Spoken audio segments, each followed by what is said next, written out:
going to fight on? I'm depressed, actually, Joe, because the fact is that basically one man's vanity is basically spooling this thing out over and over.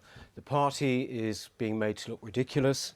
If, in fact, he had been supported by the NEC, you wouldn't now be hearing about all this stuff about electoral reform in the party and the NEC. It's a massive distraction ruse to get away from what is the real problem, and that is that Henry Bolton should go. There's been virtually no media presence until we get this kind of media presence, which of course makes us a laughingstock. Right. This is just simply unsustainable. What can you point to? Not the point. The fact is, at the moment, right, we are going through amazingly important times with Brexit, right? It's an open goal for us. It's all very well going on about email systems and all that, which basically will mean nothing to anyone outside, and quite rightly too. We should be making the argument we have been absolutely absent for the past 4 months, and as I say again, the first time people actually hear of our new leader is because he's just left his wife and kid just before Christmas to go off with some woman who's basically texted things I think almost beyond racism. Right. I mean, what do you... As my understanding is that she has resigned from the party, which is right.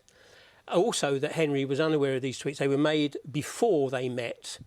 Be fair, I mean, a marital breakdown is always distressing. Right. It's often acrimonious. Henry Bolton hasn't done anything wrong. I think that the racism, is important, actually. This party particularly, and I know it, I've been on this show talking about it, fights these kind of accusations all the time. You know, we're always trying to show people that we are not a racist party. And the thing that worries me is that this party is a great party which has actually moved political mountains. I do not like to see it being made to look a fool. And I think at the moment things are looking very, very grave. What does not happen, what does not help at all, is that now we have to go through something called an EGM, which is going to cost a huge amount of money and all the rest of it, at the very, very time when we should be fighting what is happening with this government and its inept handling of Brexit. Right. What Peter wants is a fourth leadership contest. No, I don't. I don't. It's the last thing we need. When we might as well pencil in the fifth for next year. No, right. it's the but last, you do want that, because thing. obviously if he stands down and resigns, there'll be another leadership contest. Yes, I know it's the last thing actually we need. We need to have an interim leader,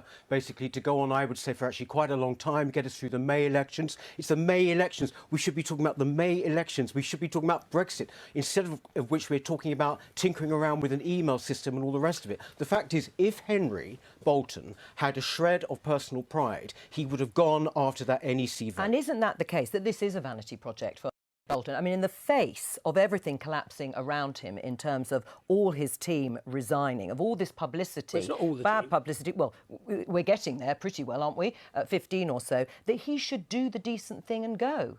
What Peter's missing is the fact that Henry Bolton will win this EGM, the NEC will resign, a new NEC will be put in place. We can then move forward to change the constitution. All right, well, let me put that to Peter Whittle. People do not even know what Henry actually even thinks about certain political issues. They have no idea where the party is going. They're quite right to be incredibly frustrated. And what are they faced with? They're faced with all of this. You didn't frankly have the balls to put country before party.